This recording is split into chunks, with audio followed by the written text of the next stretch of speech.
Hari ini saya rindu membawa sebuah firman, ya. Saya rindu membawa firman. Nanti saya juga akan putar video juga bagaimana nanti Bapak dan Ibu bisa melihat apa yang kami lakukan 1 tahun lebih, tidak lama. 1 tahun lebih kami lakukan di daerah Sumba. Terus Tuhan banyak sekali berbuat mujizat di sana. Ya, jadi macam-macam, ada orang sembuhkan ini, sembuhkan dari ini, dan sebagainya. Oke, jadi saya akan mengajak Bapak dan Ibu untuk belajar firman Tuhan dulu. Mari lihat firman Tuhan diambil dari Markus pasalnya ke-10. Markus pasal 10, ayatnya yang ke-46 sampai dengan 52. Silakan buka Alkitab Anda di Markus pasal 10, ayatnya ke-46 sampai dengan 52. Itu satu perikop Yesus menyembuhkan Bartimeus. Lalu tibalah Yesus dan murid-muridnya di Yeriko. Dan ketika Yesus keluar dari Yeriko bersama-sama dengan murid-muridnya dan orang banyak berbondong-bondong, ada seorang pengemis yang buta bernama Bartimeus, anak Timeus, duduk di pinggir jalan. Ketika didengar bahwa itu adalah Yesus orang Nazaret, mulai lagi berseru, "Yesus anak Daud, kasihilah aku." Banyak orang menegurnya supaya ia diam. Namun semakin keras ia berseru, "Anak Daud, kasihilah aku." Lalu Yesus berhenti dan berkata, "Panggillah dia."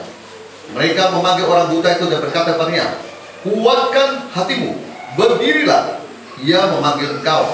Lalu ia menanggalkan jubahnya, ia segera berdiri dan pergi mendapatkan Yesus. Tanya Yesus kepadanya, "Apa yang kau kehendaki supaya aku perbuat bagimu?" Jawab orang buta itu, "Rabuni, supaya aku dapat melihat."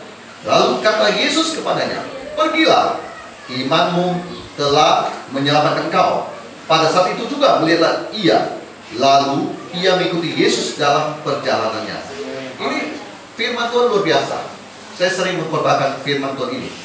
Dan saya mau bilang, Pak Bu, di masa-masa sekarang ini penting bagi kita untuk dalam arti di mana gereja mengadakan ibadah-ibadah seperti begini, supaya iman jemaat itu bangkit, bangun. Amin. Ya, justru saya berpikir kalau gereja tidak membuka diri untuk ibadah-ibadah seperti begini, apalagi habis kemarin 2 tahun hidup dalam kondisi pandemi, virus dan sebagainya, itu iman jemaat itu pasti down dan banyak bermasalah di kesehatan, keuangan, dan lain sebagainya.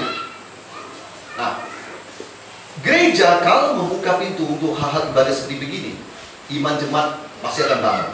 Yang saya mau maksudkan begini, bukan hanya masalah bangkit, tetapi saya mau bilang, kalau iman Anda kuat, baik, rohani Anda sehat, tentunya kehidupan keluarga Anda pasti baik-baik saja. Keuangan Anda pasti baik-baik saja. Nah, ini yang saya mau kasih tahu. Ayo kita lihat firman Tuhan. Lalu tibalah Yesus dan murid-muridnya di Yeriko. Dan ketika Yesus keluar dari Yeriko bersama-sama dengan murid-muridnya dan orang banyak berbondong-bondong, ada seorang pengemis yang buta bernama Bartimeus, anak Timeus, duduk di pinggir jalan. Jadi suatu hari Yesus dan murid-muridnya dia berjalan. Orang banyak di situ, bilang orang banyak berbondong-bondong. Kenapa orang berbondong-bondong cari Yesus? Karena dia butuh kesembuhan. Dia tuh butuh diberkati. Dia butuh dijawab persoalannya. Nah, di sini ada seorang yang tidak bisa berbondong-bondong ikut, tapi dia hanya duduk. Nama dia Bartimeus. Bartimeus sama Bartolomeus itu berbeda. Karena Bartimeus di situ ditulis anak Timeus. Lokasi dia dikatakan duduk di pinggir jalan. Nah, dikatakan lagi dia seorang pengemis yang buta.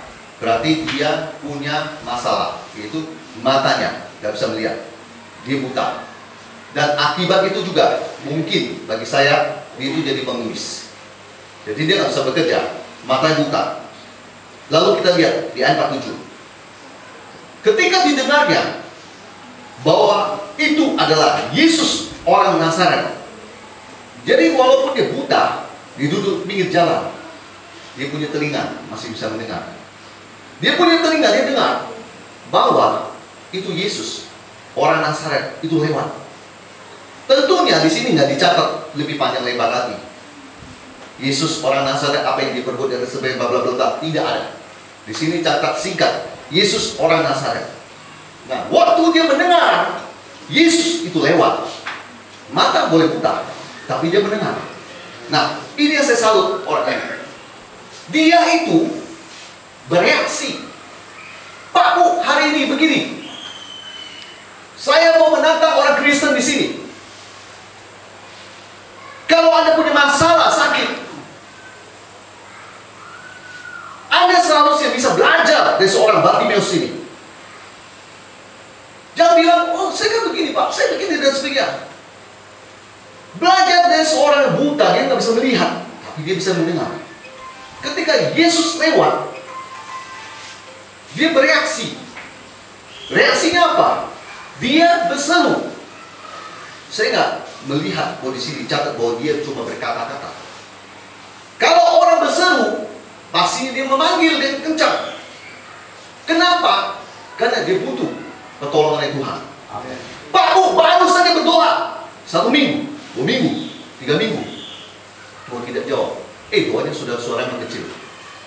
Sudahlah, memang nasib saya begini. Ibu-ibu yang suka berkata begitu, nggak ada tertulis di Alkitab nasibmu memang begini.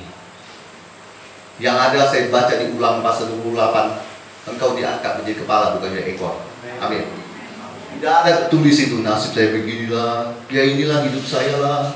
Nenek saya jadi dukun. Nah, itu saya cucunya, jadi beginilah sakit penyakit dan sebagainya. Anda tunggu dulu. Dengar kabar baik hari ini. Yesus mampu mengubah hidup Anda. Amin. Pelayanan saya di Kalimantan Barat, urusan dengan dukun itu udah biasa. Dukun datang ke depan, saya juga udah tahu dia dukun. Kok Bapak bisa tahu? Tuhan kasih saya karunia, saya bisa lihat. Dukun minta saya berdoa buat dia, saya nggak mau. Dukun bingung. Lalu saya bilang, siapa dia? Orang langsung bisu. Saya bilang, saya sudah tahu siapa kamu. Kalau nggak ada pendeta yang udah begini kan, jemaat kan bisa ya kerjain pendeta dan sebagainya. Lalu lihat pendeta yang begini kan pada bingung. Kok pendeta bisa begitu ya? Ini salah. Saya mau kasih tahu Anda, kalau kondisi keadaanmu sakit kayak Bartimeus, mata boleh buta, tetapi kamu masih punya mulut. Kamu bisa berteriak sama Tuhan. Kamu bisa memanggil dia. Kamu bisa berseru sama dia. Yesus, Anda tahu, kasihanilah aku. Kenapa berteriak? Kenapa berseru? Karena orang ini butuh pertolongan. Bukan cuma berkata, Yesus tolong aku, Yesus tolong aku. Enggak. Yesus suara volumenya kencang. Pak, bermasalah begitu? Tidak bermasalah. Kenapa bermasalah? Ini urusanmu dengan Tuhan. Amin. Bukan urusanmu dengan tetangga. Amin. Jadi kalau kamu tidak berteriak, kamu takut malu, Tuhan nggak tolong kamu. Di dalam kehidupan kita, kamu harus bergumul. Kalau doa, sudah doa sekali Tuhan tidak jawab, doa seminggu Tuhan tidak jawab, doa 2 minggu tidak jawab. Saya mau berkata padamu, Bapak dan Ibu, kau bangun pagi jam 5, kau doa lagi. Kau bangun dari tempat tidurmu, berdoa sama Tuhan. Naikkan pergumulan kepada Tuhan. Amin. Apa yang kamu butuhkan? Beras di rumah. Apa yang kamu butuhkan? Pekerjaan. Saya berdoa buat 1 orang. Bentar. Kau butuh pekerjaan, saya doakan, saya tumpang tangan. Besoknya dapat pekerjaan. Menyerah? Jangan menyerah. Berseru sama Yesus. Amin. Lihat. Waktu dia berseru, reaksinya, orang banyak menegurnya supaya diam. Jadi tantangan mulai datang. Ketika dia berseru sama Tuhan, apa yang terjadi? Orang banyak menegurnya supaya dia diam. Saya lihat ini orang punya semangat ini luar biasa. Sudah ditegur, suruh diam karena berisik. Orang ini apa dicatat di sini? Namun semakin keras. Tantangan-rintangan harusnya tidak membuat kamu down. Tantangan-rintangan bukan membuat kamu mundur, Bapak dan Ibu. Saya hamba Tuhan yang punya tantangan. Saya mau pelayanan ke Sampit. Saya minta sama satu gereja. Gereja itu apa? Menolak. Tidak, saya tidak kenal sama Bapak. Ya nggak kenal, saya kan sudah kenalan. Ya nggak kenal ya berarti Anda sengaja nggak mau kenal saya. Gampang. Saya nggak mau mundur. Saya tetap bilang, saya akan ke Sampit. Kamu nggak kenal saya, udah nggak apa-apa. Nanti juga kenal. Ternyata satu gereja, satu label mengundang saya. Dia bikin spanduk juga. Jangan menyerah. Amin. Amin. Bukan Anda aja dia dikenakan tantangan, saya pun kita juga kena tantangan. Jangan menyerah. Makin dihalangi, kamu harus semakin teguh. Lihat muka saya, yang di ujung juga, lihat muka saya. Harus semakin teguh. Amin. Teguh apa? Dengan doamu. Konsisten dengan apa yang kamu minta. Nah, disinilah akan terlihat apakah kamu serius dengan doamu atau kamu cuma main-main aja. Banyak orang tidak konsisten dengan doa dia. Doa Tuhan Yesus, aku minta motor. Sebenarnya dia lihat yang lain, dia bilang, oh Tuhan, saya minta kulkas. Nah, konsisten. Sebenarnya dia lihat lagi, oh keyboard Tuhan, keyboard. Tuhan bingung, yang mana? Yang mana? Keyboard, kulkas, sepeda motor. Jemaat ketawa. Tapi ini orang tidak konsisten. Orang konsisten, tadi minta sepeda motor. Seminggu tetap sepeda motor. 2 minggu, doanya tetap sama, sepeda motor. 3 minggu tetap sama, sepeda motor. Sebulan tidak dijawab, tetap sepeda motor mintanya. Konsisten. Belajar dalam doamu itu konsisten. Belajar dalam doamu, kalau kamu minta kesembuhan, konsisten. Usir untuk penyakit sampai keluar dari tubuhmu. Jangan doa cuma sebentar, nggak konsisten. Udah Pak, saya malas, capek dan sebagainya. Saya mau kasih tahu, justru di sinilah akan terbukti kamu sungguh-sungguh nggak dengan permintaan doamu itu, atau kamu cuma mau main-main. Tuhan mau melihat keseriusan hatimu. Lanjut. Namun semakin keras dia berseru, anak Daud, kasihanilah aku. Dia punya konsisten membuat akhirnya di ayat 49 Yesus terhenti.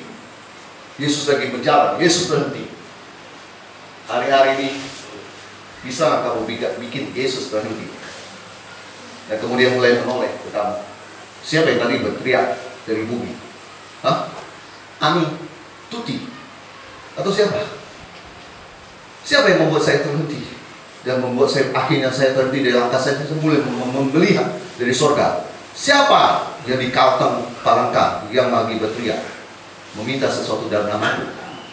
Atau Yesus, dia melihat tidak ada yang berteriak lagi. Kenapa? Karena nggak punya iman. Bisa nggak kamu membuat akhirnya Yesus berhenti dan melihat kamu? Dan kemudian di sini berkata, panggillah dia. Kalau Yesus sudah mulai terhenti, kemudian dia memanggil kamu, sesuatu yang besar akan kamu terima. Amin. Kalau bos di perusahaan sawit, di Kalbar banyak sawit. Di sini saya nggak tahu, mungkin banyak juga. Kalau banyak sekali. Saya bisa jalan dari hutan itu di daerah Putus Sibau. Saya jalan itu, saya 3 jam dengan kecepatan 40 km per jam. 2,5 jam atau 3 jam. Saya melihat ke kiri ke kanan dengan kecepatan 40 sampai 50. Itu kiri dan kanan itu semua sawit semua. 2,5 jam saya jalan. Itu cuma satu wilayah kecil.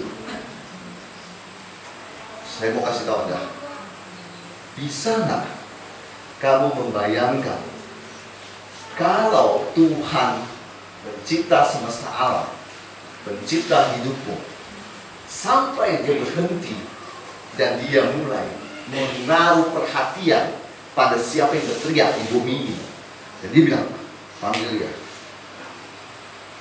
atau bilang, mau apa kamu? Di sini dikatakan, panggillah dia. Mereka pun memanggil orang buta itu dan berkata padanya, kuatkan hatimu, berdirilah, ia memanggil engkau. Lalu Bartimeus berdiri. Di sini dikatakan menanggalkan jubahnya. Buat orang yang selama ini sudah tahunan sakit, kamu perlu mengerti firman ini. Seringkali doa kesembuhan itu tidak bisa kau terima karena kamu tidak menanggalkan jubah kesakitanmu. Tahu, maaf, apa yang saya maksud? Sudah ke dokter ini, sudah ke rumah sakit ini, sudah ke Jakarta, sudah apa, udah kenyang lah dengan semua itu. Setahun, 2 tahun, udah kenyang kayak gitu. Kalau hari ini ada KKR datang begini resminya, kamu harus menanggalkan pikiran kesakitanmu itu loh. Kalau orang udah biasa miskin, pikiran miskinnya harus ditanggalkan dulu, baru Tuhan siap kasih berkat. Lihatlah, kenapa orang-orang itu tidak sembuh. Tuhan bukakan buat saya, ini orang mindsetnya masih dia berpikir dia sakit. Sampai Tuhan bersembuhkan pun dia berjalan, dia masih tetap begini-begini aja. Udah terbiasa, 2 tahun begini, maaf, udah terbiasa, jadi dia menganggap dia masih sakit. Padahal Tuhan sembuhkan dia. Harus bisa lepaskan. 2 tahun, 3 tahun sakit terikat itu bukan hal yang gampang untuk bisa menanggalkan jubah. Dan di sini dikatakan, lalu dia menanggalkan jubah. Jubah apa? Jubah pengemis, jubah sakit penyakit. Dia menanggalkan, dia segera berdiri dan pergi mendapat Yesus. Paling penting di sini adalah kamu tanggalkan itu semua dan kamu pergi dan mendapatkan Yesus. Yesus sumber segala. Yesus yang kamu perlukan. 51. Tanya Yesus kepadanya, apa yang kau kehendaki supaya aku perbuat bagimu? Jawab orang buta itu, Rabuni, supaya aku dapat berlari.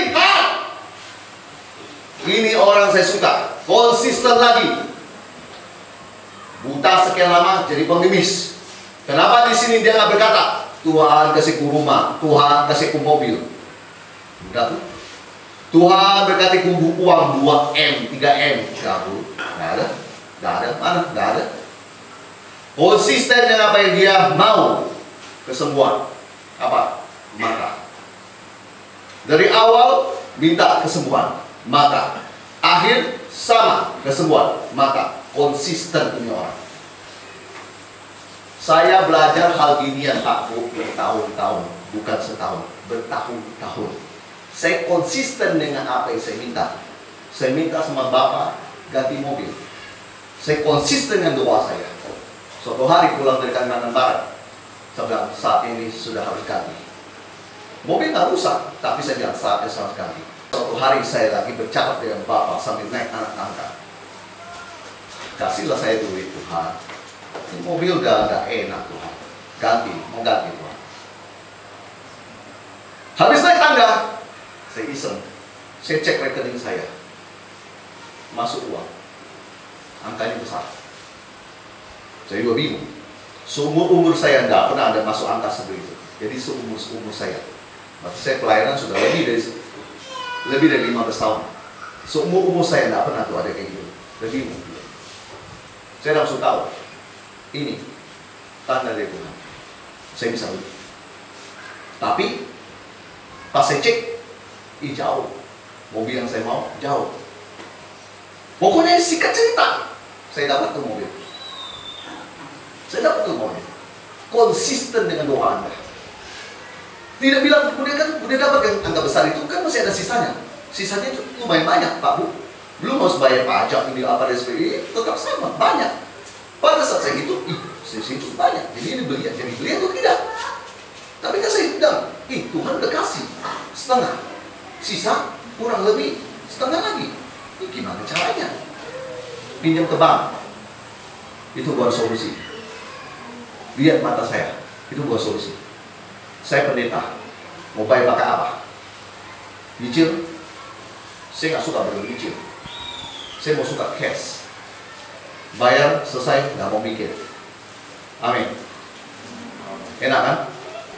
Bayar selesai, nggak mau mikir. Tapi Pak, caranya Pak, ya bergumul. Kan saya sudah bilang, konsisten dengan doa saya. Konsisten, doa terus. Sampai si A datang, si B datang, si C datang, kemudian selesai itu mobil. Ada di tangan saya kuncinya. Saya membayangkan ngomong gampang, lewatinya susah. Tapi intinya konsisten. Makanya tadi kan saya bilang, saya belajar ini bertahun-tahun, Pak. Saya korbannya gampang. Cuma dengan juga gampang. Amin, amin, amin.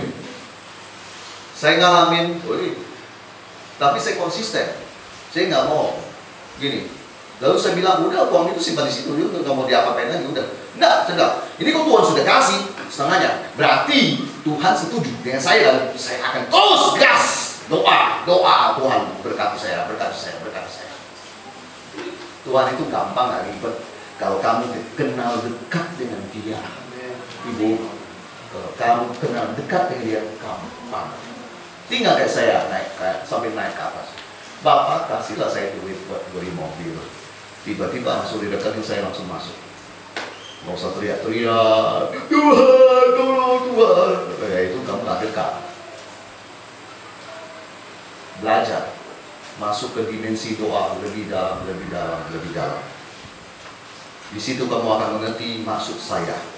Saya nggak akan jelaskan ini, saya jelaskan ini aja. Tanya Yesus padanya, apa yang kau kehendaki supaya aku berbuat bagimu? Jawab orang pun itu, Rabbuni, supaya aku dapat melihat. Jadi di konsisten dengan doa dia tetap mau dia melihat. Dia tahu, dia melihat. Dia mau dia disembuhkan. Dia mau hidupnya berubah. Mulai dari matanya bisa melihat.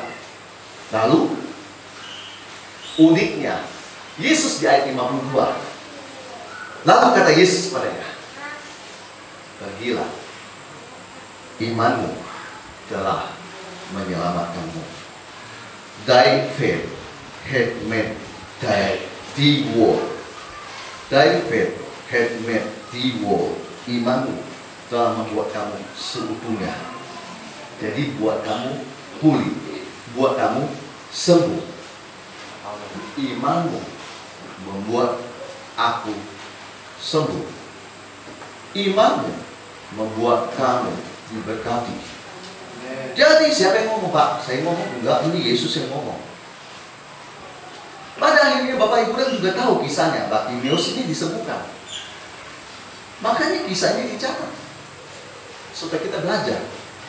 Bartimeus itu orang biasa, tahu? Yang luar biasa itu sikap dia. Bagaimana dia itu bukan cuma pengemis yang biasa, cuma duduk-duduk, Yesus lewat dia cuek. Yesus siapa? Yesus siapa? Ya nggak peduli. Ya, biar aja. Ada kakek, siapa pendetanya? Masa bodoh. Saya pernah di kampung Dayak, orang Ahe. Di Kalbar itu di daerah tengah itu banyak orang Ahe. Saya pernah situ suatu hari hujan-hujan Pak Bu. KKR kita bikin. Ya gerejanya sama, GPD juga. Singkat cerita, ada seorang ibu sudah bertahun-tahun dia mantul. Dokter memvonis kamu mantul. 7 tahun tak melahirkan. Jadi dia sakit hati sama Tuhan. Karena dia bilang, ya ini Tuhan bisa kasih, kenapa saya enggak? Kalau Tuhan menciptakan rahim, berapa? Jadi ibu orang Dayak ini kepahitan, bukan sama manusia, sama Tuhan Yesus. Waktu dia dengar KKR dia lagi mikir, mau datang atau enggak? Dia mikir loh, dia mau datang atau enggak? Hujan lagi. Akhirnya memutuskan mau pahit dia datang. Singkat cerita selesai KKR, saya lagi bicara dan sebagainya. Singkat cerita sesuatu ada pemain keyboard, main keyboard. Saya lihat dia, saya langsung tunduk. Kamu ibu, kamu bangun. Bingung dia.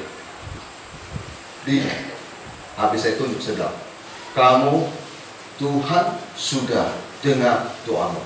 Dan kamu sekarang berdoa, aku berkata, permintaanmu dikabulkan oleh Tuhan. 7 tahun lalu, sejarah mengubah, dia gendong anak perempuan.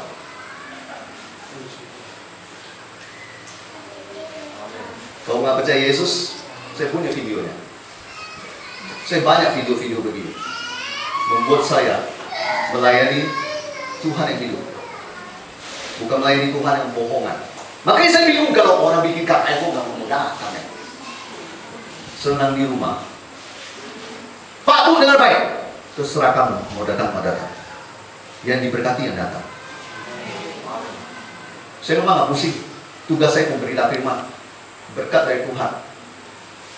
Tuh jemaat juga nggak datang, mungkin saya lalu kasih saya amplop, saya nggak ada. Saya nggak pusing. Tugas saya memberita firman. Selesai saya pulang. Selesai saya pindah daerah. Kamu mau terima firman, kami rugi. Kamu nggak mau percaya, kami rugi.